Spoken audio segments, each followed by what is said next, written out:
और उसमें भी जो भी पहले नजर आएगा उसी को ही हम लोग कवर करेंगे।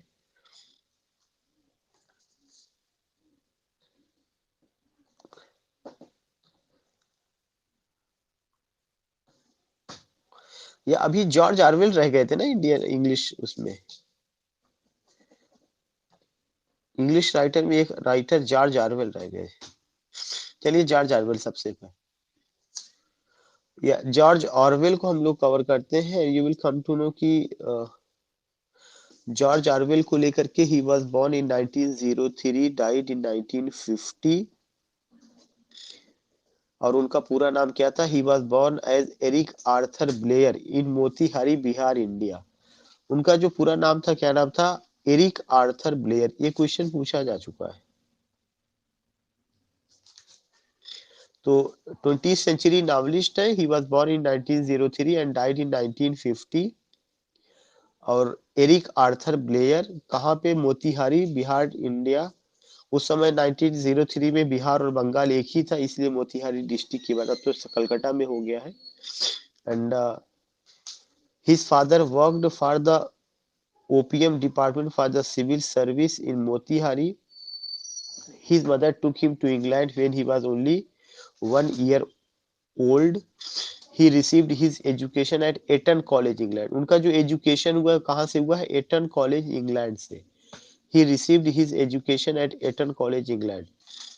After his education, he began to work as an imperial policeman in Burma. उन्होंने अपनी पहली एजुकेशन कहाँ से शुरू की है? इंपीरियल पुलिसमैन बर्मा, बर्मा में उनका अपॉइंटमेंट हुआ था। His tryst with British imperialism, and he was disgusted and thus resigned from the post and returned to England in 1928. England जो है वो दोबारा 1928 को वापस आ जाते हैं। तो what did I tell you? I told you कि George Orwell, a modern novelist, was born in 1903, died in 1950। उनका नाम क्या है? Eric Arthur Blair in Motihari Bihar India. His father worked for the OPM department. और उनका जो एजुकेशन था Eton college London में हुआ था। जब 1 ईयर ओल्ड के थे तभी वो लंदन चले गए थे अपनी माँ के साथ। और उन्होंने जो सर्विस अपनी शुरू की वो कैसे? इंपीरियल पुलिसमैन इन बर्मा में, बर्मा में उन्होंने। और फिर 1928 ईस्वी में उन्होंने ब्रिटिश इंपीरियलिज्म से जो है रिजाइन दे दिया और कहाँ चले जाते हैं? इंग्लैंड वापस चले जाते हैं। Orwell's first work was down and out in Paris and London. उनका पहला जो वर्क था वो कब आया हुआ? Down and out in Paris and London, 1933 ईस्वी में। It was a non fictional memoir of the theme of poverty that he had experienced in these two cities after leaving Burma. ये जो उनका वर्क था इसमें जो है पॉवर्टी को दिखाया है जो उन्होंने इन दो शहरों में झेला हुआ है। जब उन्होंने बर्मा को छोड़ा तो बर्मा को छोड़ने के बाद जो है, नौकरी छोड़ने के बाद, जब पेरिस और लंदन में उनको जो प्रॉब्लम्स आई है उन्होंने उसको लेकर के बात किया हुआ है। And other point you will come to know कि इसके अलावा there are some other things which you have to remember. And what are those things?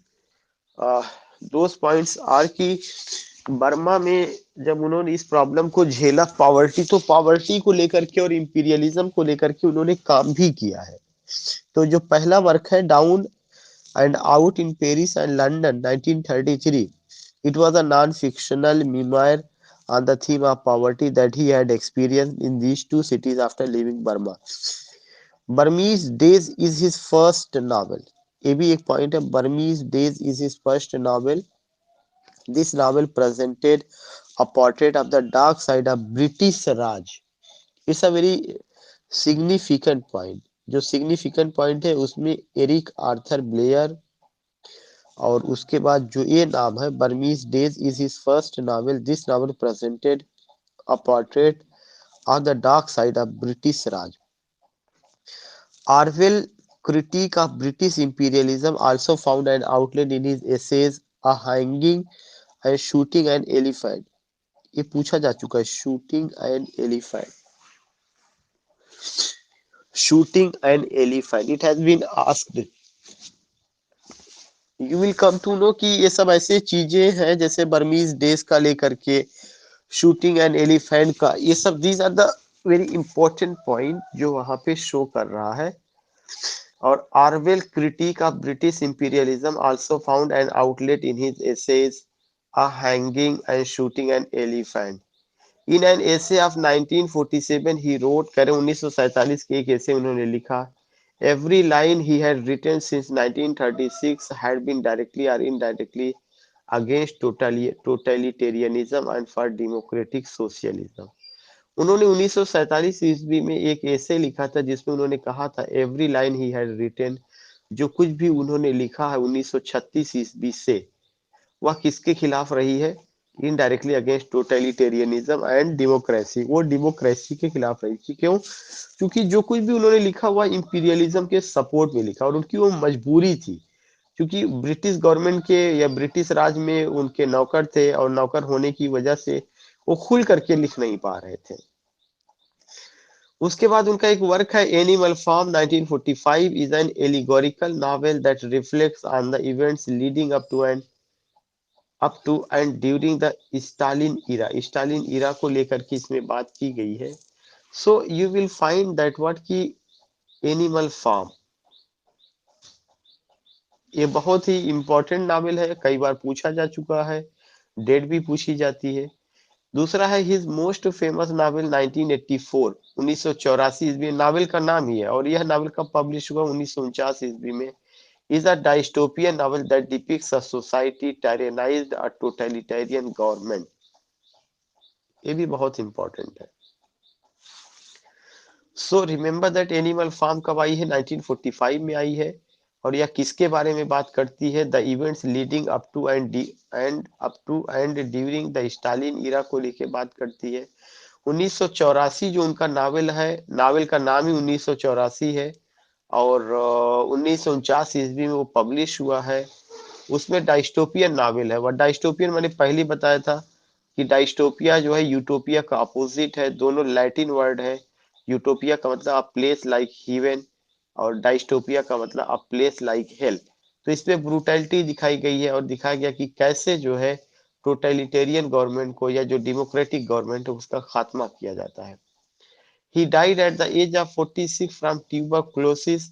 He once admitted, where I lacked a political purpose, I wrote lifeless books.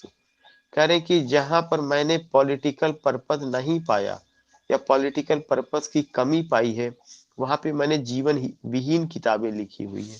उन्होंने उनकी life में politics का इतना interfere था या इतना उसका असर था कि उन्होंने कहा कि अगर किसी किताब में मैंने पॉलिटिक्स को नहीं दिखाया तो वह किताब कैसे हो रही है, लाइफलेस रही है। Orwell's essay inside the whale is a review of Tropic of Cancer by Henry Miller. करें ऑरवेल्स का जो एसे है इनसाइड द वेल, यह एक रिव्यू है और ऑफ ट्रॉपिक ऑफ कैंसर किसके द्वारा, बाय हेनरी मिलर के द्वारा। उनके मेजर वर्क्स को लेकर के बात चल रही है। जो मेजर वर्क्स उनके हैं, बर्मीज डेज है, अ क्लर्जीमैन्स डॉटर 1935 है, कीप द एस्पिडिस्ट्रा फ्लाइंग 1936 है, कमिंग अप फॉर एयर 1939 है, एनिमल फार्म 1945 है, 1984 1949 में आई है। नॉन फिक्शन है, down and out in Paris and London, a hanging, the road to Wigan Pier, Charles Dickens, homage to Catalonia, the lion and the unicorn, socialism and the English genius, why I write politics and the English language, shooting an elephant, shooting an elephant बहुत important है। Inside the well भी बहुत important है, Y I right भी बहुत important है। Such were the joys you will come to know, ये उनका वर्क रहा है। तो just I want to know कि George Orwell, a well known 20th century novelist, he was born which year, he died which year, and what was his nickname?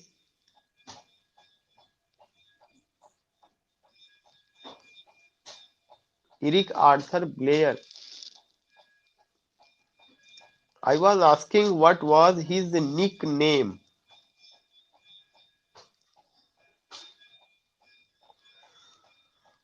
Madam, मैंने पूछा उसका उपनाम क्या था। Eric Arthur Blair.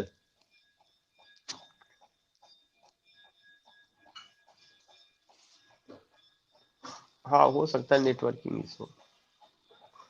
And he was born, where was he born?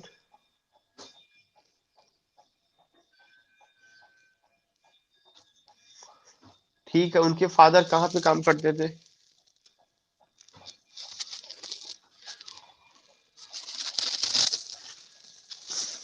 Yes. And at the age of at the age of 1 year old, when his mother took him to England when he was only 1 year old. Education उनका कहाँ से हुआ है? Eton college England. उसके बाद जब उनका education पूरा हो गया था तो उन्होंने कहाँ से अपना जॉब शुरू किया? इंपीरियल पुलिसमैन इन बर्मा। इसका मतलब उस समय बर्मा में ब्रिटिश साम्राज्य था, और उस ब्रिटिश साम्राज्य का उन्होंने क्या किया है, उन्होंने बखूबी डिस्क्रिप्शन किया है यहाँ पर।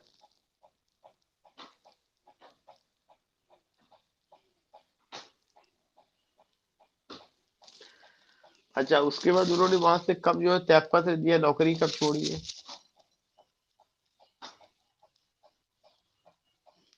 अच्छा, उनका पहला वर्क कौन सा रहा है?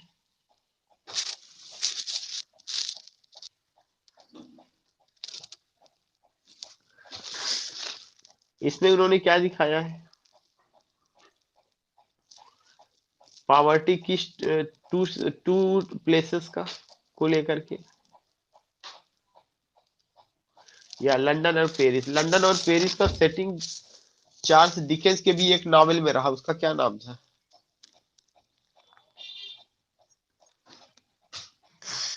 Tell of two cities. उनका जो वर्क है बर्मीज डेज, वो क्या है? What do you find in this novel? Dark side of British Raj, या ऑरवेल का एक ऐसे है जिसमें उन्होंने ब्रिटिश इंपीरियलिज्म को क्रिटिसाइज किया, उसका नाम क्या है? एक या दो ऐसे?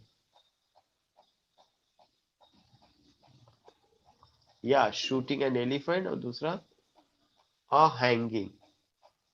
या a hanging and shooting an elephant, ये दो एसेज रहे।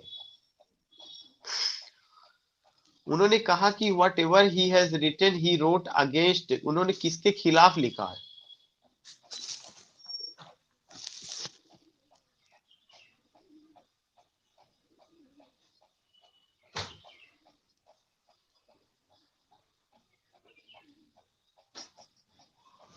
या totalitarianism and for democratic socialism. Animal farm कब आई है? एनिमल फार्म में किसके रिजीम को लेके बात की गई? रूस के वो कौन से जो है बादशाह थे या लीडर थे जिसको लेके बात की गई? स्टालिन इरा को लेकर के। या स्टालिन इरा को लेकर के वहां पर भी कैपिटलिज्म ही रहा है।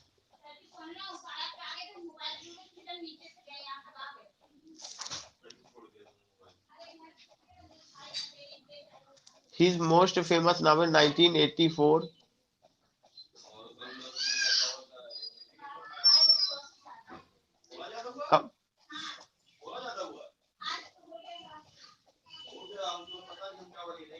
टोटलिटेरियनिज्म।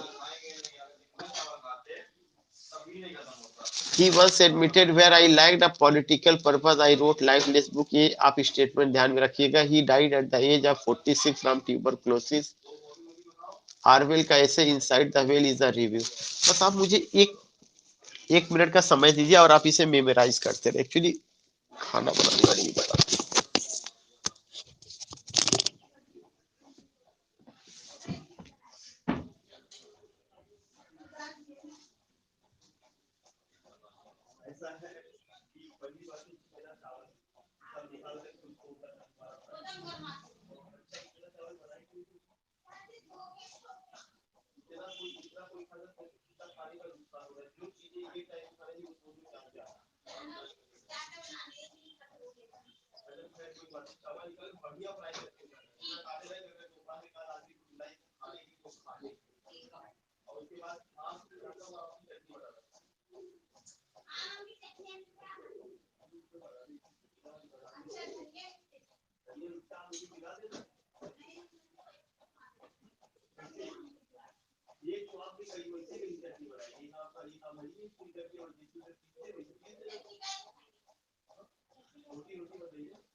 आवाज मेरी जा रही है? Are you get? अच्छा, ठीक। ठीक है, आप लोग कौन सी बात कर रहे हैं कि कौन सी बरेली यूनिवर्सिटी में, कौन सी जो है बरेला में है? नहीं, बीए सेकंड ईयर में कानपुर यूनिवर्सिटी में भी रहा है। कोई बात नहीं, कोई अगर नहीं है तो जो आप लोग पढ़ लीजिए, ऐसा नहीं, कोई बड़ी चीज नहीं है। कहीं कहीं पे होगा, कहीं दूसरी चीजें रखी गई होगी। हाँ। You will come to know कि ये जो है, मैं दो चीजें आपको बता दूं, 1984 और एनिमल फार्म, ये आपको बहुत डिटेल में स्टडी करना पड़ेगा। बाकी और सबके नाम आप ध्यान में रखिएगा। बर्मीज डेज को भी थोड़ा सा करके कर सकते हैं। ये सब जितना डेट है, Burmese days 1934, clergyman's daughter 1935, keep the aspidistra flying 1936, coming up to up of coming up for air, animal farm, all these things you have to go, no need to revise again and again. So I think कि जितना भी मैंने आपसे पूछा था वो चीजें आपने कर लिया है। मैं ऐसे का नाम बता दे रहा हूँ, शूटिंग एन एलिफेंट 1936 में, inside the whale, why I write, ये दो तीन ऐसे हैं जो बहुत जरूरी है, आपको पता होना चाहिए। हैंगिंग। उसके बाद आप देख रहे हैं एनिमल फार्म को लेकर के 1945 1946, it was published after world war second in 1945 in England, in 1946 in United States. 1945 में इंग्लैंड पब्लिश हुआ, 1946 में यूनाइटेड स्टेट्स में। It is a dystopian novella having the original title animal farm, a fairy story. इसे आप भूलिएगा नहीं, 1945 ईस्वी में पब्लिश हुआ है, और इसकी जब ओरिजिनल टाइटल थी वो क्या थी? Animal farm of fairy story. और कैसा नावल है? Dystopian novella. क्यों डायस्टोपियन नावेला? क्योंकि इसमें जो प्लेस दिखाया गया वो बहुत अच्छा नहीं है। मतलब जो जिस तरह से लड़ाई झगड़ा, और उसमें जानवरों में भी आपस में लेग पुलिंग और एक दूसरे को बाहर निकालने की होड़, उसको लेकर के कहा जा रहा है। Utopia means an ideal place, dystopia means not a good place. वो पहले ही बात हो चुकी है, दोनों लैटिन वर्ड से आए हैं। It is an allegorical novella which according to Orwell reflects events leading to the Russian Revolution of 1917 and then into the Stalin era in the Soviet Union। Roshan revolution 1917 ईस्वी की रूस की क्रांति, और उस रूस की क्रांति के बाद जो है, जो स्टालिन का पीरियड था सोवियत यूनियन में, वहां तक की बात करता है। Alves wrote this book from November 1943 to February 1944, when the wartime alliance with the Soviet Union was at its height and Stalin was regarded highly by the British people, a circumstance that Orwell hated। कहीं ना कहीं उसमें उन्होंने दिखाया कि कैसे जो है, इसमें 1943 और 1944 का जो वार टाइम का पीरियड था, उसको लेकर के बात की गई है, और कैसे एक एलायंस बना था सोवियत यूनियन का, और कैसे स्टालिन अपनी नेम और फेम पर थे, और ब्रिटिशर उनको कैसे ले रहे थे। Its publication was delayed because it was rejected by various publishers. It won Hugo Award 1996, 1996 ईस्वी में इसको ह्यूगो अवार्ड मिला था। Famous quote, all animals are equal but some are more equal than others. इसका जो फेमस कोट है वह कौन सा कोट है कि all animals are equal but some are more equal than others. Napoleon stands for Stalin, इसमें जो नेपोलियन कैरेक्टर है वह स्टालिन के लिए है, और जो स्नोबॉल है वह ट्रॉट्स्की के लिए है। Napoleon stands for Stalin and Snowball for Trotsky. One night all the animal assembled in a barn at mister Jones manor farm house. एक चीज पूछा जा चुका है, किसके फार्म हाउस में? Mister Jones manor farm. To hear old major a pig to describe his dream he had about a world where all animals live free from tyranny of their human masters। कह रहे हैं कि old जो mister Jones का manner farm है वहां पर जो है सारे जानवर इकट्ठा होते हैं किसकी आवाज सुनने के लिए? ओल्ड मेजर की, जो एक पिग है, जो यह ख्वाब देखता है कि सारे जानवर स्वतंत्र होंगे आदमियों के अत्याचार से।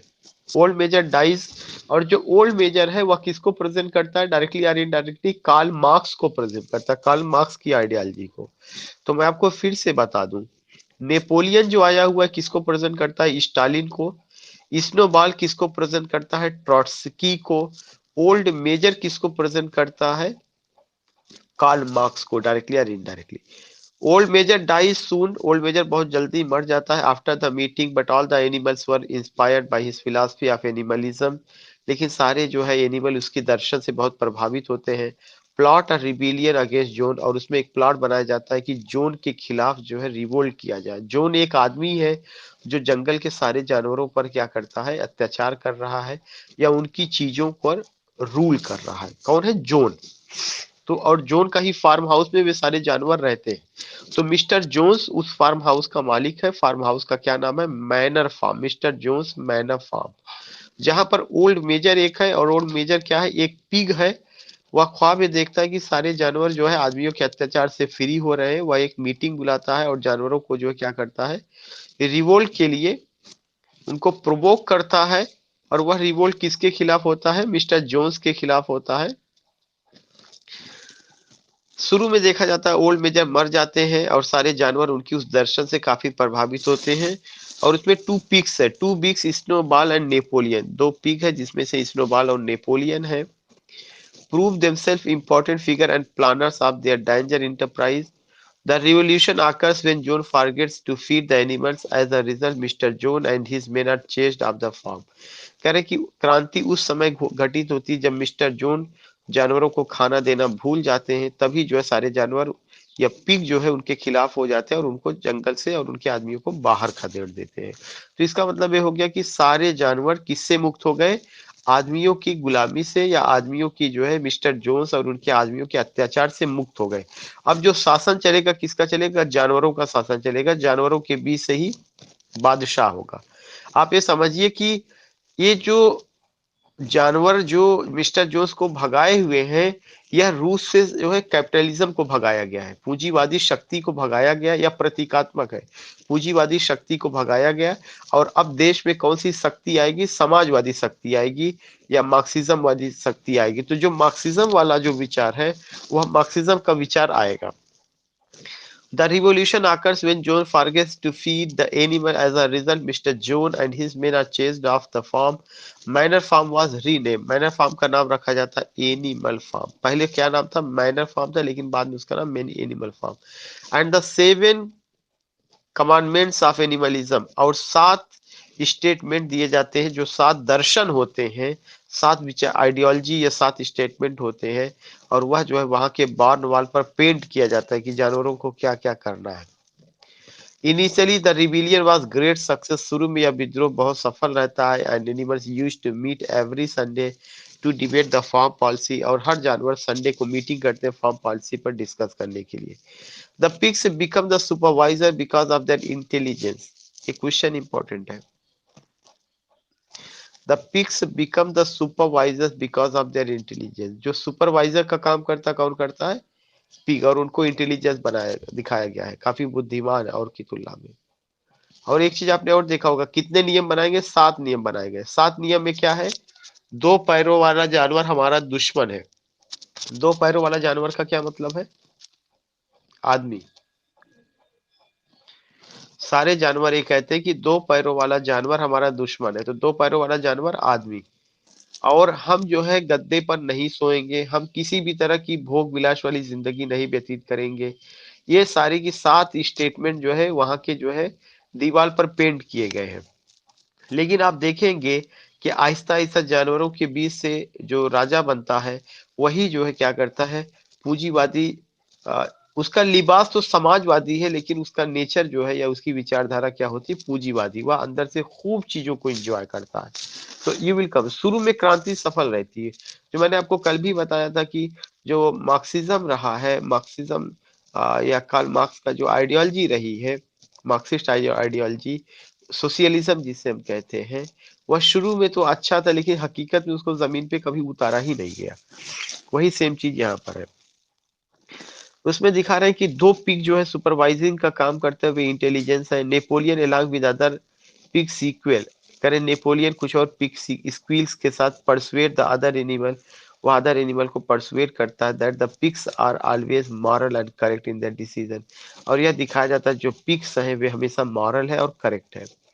नेपोलियन जो एक खुद पिग है, along with other pig Squealer, एक दूसरे पिग स्क्वीलर के साथ सारे जानवरों को समझाता है कि पिग्स जो है हमेशा सही है, उच्च स्तर उनका है और मॉरली वे करेक्ट है, इसलिए उनके डिसीजन को माना जाए। Jones and his men return to animal. Jones और उसके आदमी एनिमल फार्म को वापस आते हैं to retake it, but the tactics of Snowball, उसको दोबारा बनाना चाहते हैं, लेकिन स्नोबॉल के आगे और जानवर जो है क्या कर देते हैं? उनको जो है जोन्स को डिफीट कर देते हैं। And his battle become known as the battle of cow shed. ये बहुत इंपॉर्टेंट पोर्शन है। जोन्स आते हैं दोबारा फार्म हाउस पर कब्जा करने के लिए, लेकिन जो स्नोबॉल के नेतृत्व में आप देखेंगे कि स्नोबॉल के नेतृत्व में सारे जानवर उनको पराजित कर देते हैं। और इस युद्ध का जो नाम रखा गया क्या है? The battle of cow shed. Mollie a vain horse. Mollie एक जो है घोड़ी है, is lived off the farm by another human, is lived off the farm by another human। वह किसी दूसरे ह्यूमन के द्वारा जो है क्या की जाती है? लालच में आ जाती है। Snowball plans to bring electricity. Snowball plan बनाता है कि वह जो है फार्म हाउस में इलेक्ट्रिसिटी लाएगा। कौन प्लान बनाता है? Snowball. But Napoleon opposes it, लेकिन नेपोलियन इसका अपोज करता है। तो एक क्वेश्चन ध्यान में रखिएगा, घोड़ी का क्या नाम है? मोली। स्नोबॉल कौन इलेक्ट्रिसिटी लाने का प्लान बनाता है? स्नोबॉल, लेकिन अपोज कौन करता है? नेपोलियन। स्नोबॉल किसके लिए आया हुआ? स्टालिन के लिए आया हुआ है। सॉरी, नेपोलियन किसके लिए आया है? स्टालिन के लिए। और स्नोबॉल किसके लिए? ट्रॉट्स्की के लिए। Napoleon summons a pack of ferocious dogs. Napoleon अब एक जो है क्या करता है? जंगली कुत्ते पाल रखा है, हु चेज स्नोबॉल, जो स्नोबॉल का पीछा करते हैं और उसको भी फार्म हाउस से बाहर कर देते हैं। पहले का सबसे पहले फार्म हाउस से कौन बाहर किया गया था? या mister Jones, that's good, mister Jones. अब कौन बाहर किया गया?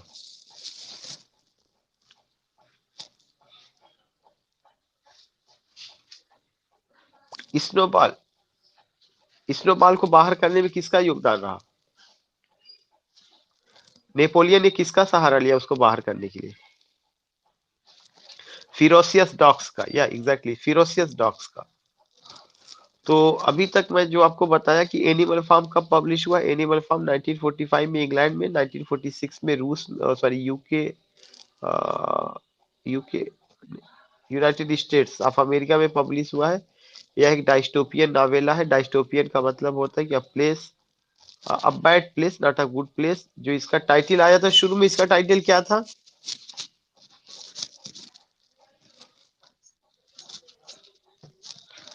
Animal farm colon a fairy story.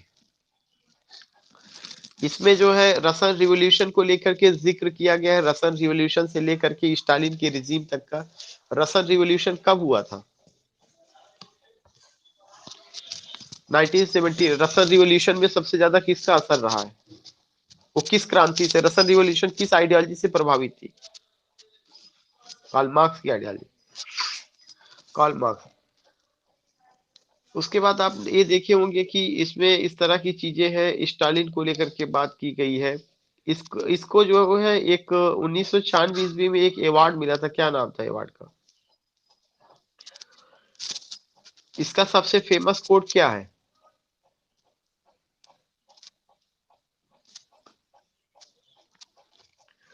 All animals are equal but some are more equal than other, that's good. Napoleon किसके लिए स्टैंड है? स्नोबॉल किसके लिए है?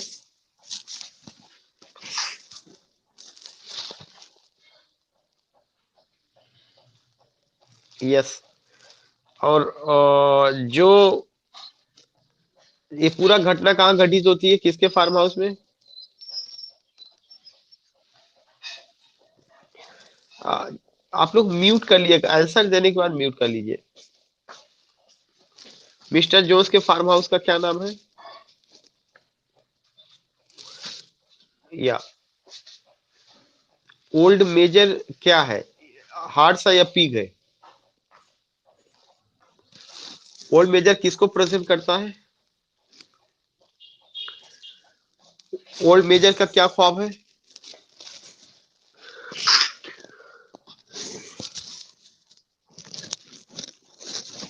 ओल्ड मेजर का क्या ख्वाब, वह क्या ख्वाब देखते हैं?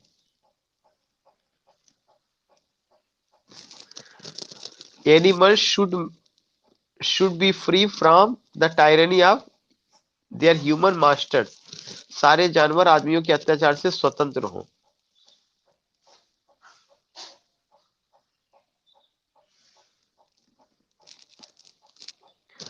टू पिक्स कौन कौन से हैं? बाकी आपको पता है ये एनिमल फार्म। और जो जो है कितने कमांडमेंट दिए गए हैं?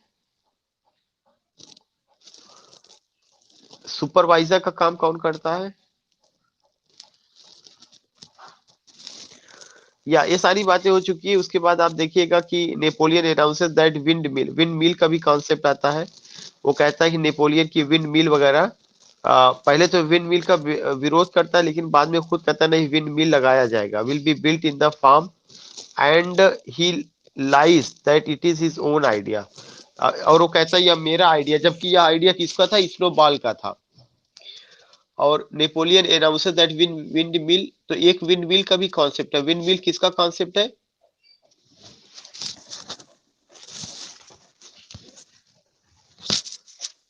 नहीं, ये कॉन्सेप्ट किसका था? विंड मिल नेपोलियन का कॉन्सेप्ट था। और क्रेडिट कौन लेता है? या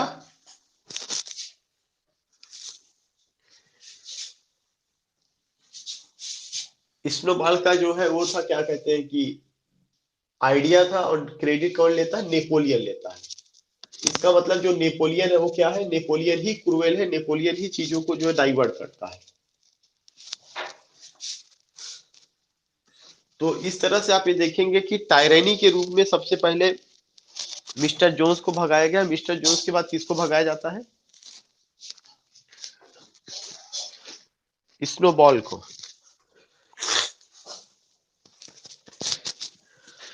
उसके अलावा उसमें एक और जो है एक मोली नाम के एक हार्स का भी जिक्र है। Napoleon announces that windmill for producing electricity will be built in the farm, and he lies that it is his own idea. Actually, it was Snowball's idea. Boxer a horse, boxer नाम का एक horse है। और मोली mayor है, MARE घोड़ी है। अ, और boxer एक हॉर्स है, proves himself to be most valuable in building the windmill. He represent working class। ये पॉइंट आप नोट करिएगा। वर्किंग क्लास को किसके माध्यम से दिखाया गया है? बॉक्सर हार्स, क्योंकि सबसे ज्यादा मेहनत विंड मिल को बनाने में वही करता है। Mister Pilkington represent the capitalist. Mister Pilkington एक कैरेक्टर जो कैपिटलिस्ट आइडियोलॉजी को, mister Frederick represent Hitler. Frederick जो है हिटलर को रिप्रेजेंट करते हैं। Jones forsakes the farm and moves to another part of the country. Jones farm को त्याग देता है, दूसरे कंट्री के दूसरे हिस्से में चला जाता है। Napoleon hires a solicitor and begins trading with neighbouring farm. Napoleon क्या करता है, अब जो है वो खुद ट्रेडिंग का काम करने लगा। कैपिटलिस्ट आइडियोलॉजी जो यहाँ पर आ गई, capitalist ideology. A heavy storm topples the windmill. एक हैवी स्टाम आता है जो विंड मिल को गिरा देता है। नेपोलियन ब्लेम्स, और नेपोलियन कहता है कि यह जो है किसकी गलती की वजह से हुआ, स्नोबॉल की गलती की वजह से। Now Napoleon has become a dictator. Napoleon किसका रूल करता है, डिक्टेटर का। And kills innocent animals in front of the entire. All this thing you can understand कि उसमें जो भी इनोसेंट एनिमल थे उनका वो कत्ल करने लगता है। You will find कि Napoleon and other pigs move into John's house and sleep in his bed. The other animals receive less and less food while the pigs grow fatter. When the windmill is completed in August, he sells a pile of timber to Jones Frederick, a neighboring farm, who pays his forged notes. Frederick and his men attack the windmill and explode it but they are defeated. Frederick और उसके लोग जो है windmill पर attack करते हैं but they are defeated. The seven commandment, जो seven commandments है एनिमलिज्म का, वह पिग के द्वारा ही ब्रोक किया जाता है। And the language of commandments are change as no animal shall drink alcohol. और ये कहा जाता है कि कोई भी एनिमल जो है अल्कोहल नहीं लेगा। फिर चेंज करके क्या होता है, no animal shall drink alcohol to excess. बाद में क्या हो जाता है, कोई भी एनिमल ज्यादा ड्रिंक नहीं करेगा। पहले तो कमांडमेंट में ये था कि कोई भी जानवर जो है शराब का सेवन नहीं करेगा। फिर बाद में क्या होता है, उसकी भाषा चेंज कर दी जाती है कि कोई भी एनिमल जो है ज्यादा शराब नहीं लेगा। तो अब शराब की बातें, कैपिटलिस्ट मेंटेलिटी, लग्जरियस लाइफ, वो सब देखने को मिलता है। Boxer hearts again puts his strength in building the wind mill. Boxer दोबारा जो है परिश्रम करता है और विंड मिल का निर्माण करता है, but he is exhausted. Napoleon sells him to a knacker. Napoleon उसको भी बेच देता है। तो जो जो बॉक्सर है वो किसको रिप्रेजेंट करता है, वर्किंग क्लास को। वो लगातार केवल लगातार वर्किंग क्लास का मतलब कितना लेबर कर रहा है बॉक्सर, उसको दिखाया गया है। Squealer makes the animal believe. Squealer सबसे चालाक है और वह विश्वास कराता है कि that boxer had died a peaceful death, कि बॉक्सर जो है क्या हुआ, एक आराम और शांतिपूर्ण मौत को पाया, जबकि बॉक्सर को बेच दिया जाता है। ईयर पासेस, ईयर गुजरता है। Napoleon expand the farm boundaries by purchasing two more fields, but the life of animals except pigs were went worse. कह रहे यहाँ पर भी साम्राज्यवादी नीति रही है। और आप देखेंगे कि नेपोलियन लगातार और भी जो है दो फील्ड को ले लेता है, फार्म हाउस को ले लेता है। यहाँ पर पिग के अलावा सारे जानवरों की जिंदगी बहुत बुरी रही है। Eventually pigs begin to walk in their hind legs and take many qualities of their farmer human operators. Seven commandments are reduced to a single law। करे सातों कमांडमेंट को हटा दिया जाता है, केवल एक कमांडमेंट होता है। All animals are equal but some are more equal than others. कह रहे कि सारे जानवर समान है लेकिन कुछ जानवर जो है श्रेष्ठ है। All animals are equal but some are more equal than other. जानवरों में भी देखिए क्या स्टेटमेंट दिया गया, सारे जानवर समान है लेकिन कुछ जो है ज्यादा समान है, मतलब उनमें श्रेष्ठता की भावना इसी से नजर आ रही है। The novel ends with Pilkington sharing drink with pigs in Jones house. करे नावल जो खत्म होता है, पिलकिंगटन जो है क्या करता है, ड्रिंक शेयर करता है पिग के साथ जोन्स के हाउस में। इसी से पता चलता है मटेरियलिस्टिक लाइफ और कैपिटलिज्म कितना ज्यादा रहा। Napoleon changes the farm name to manor. Napoleon ने फार्म का नाम मैनर फार्म रख देता है। Napoleon quarrels with Pilkington in a cards game and other animals watch them from outside the window. The following characters represent Old Major Karl Marx को, Napoleon Stalin को, Snowball Leo Trotsky को, mister Pilkington mister Churchill को। So you will find कि और भी है, तो ऐसा नहीं कि एक ही क्लास में हो जाएगा, but we have gone with this thing. Next आपका है 1984 1949। सो मैं यहीं तक रखूंगा और हम लोग शाम को जब बात करेंगे तो आगे की चीजों की इस पे लेंगे। ठीक है, now you have to remember this whole point, खासकर एनिमल फार्म अच्छे ढंग से तैयार करिएगा शाम के लिए।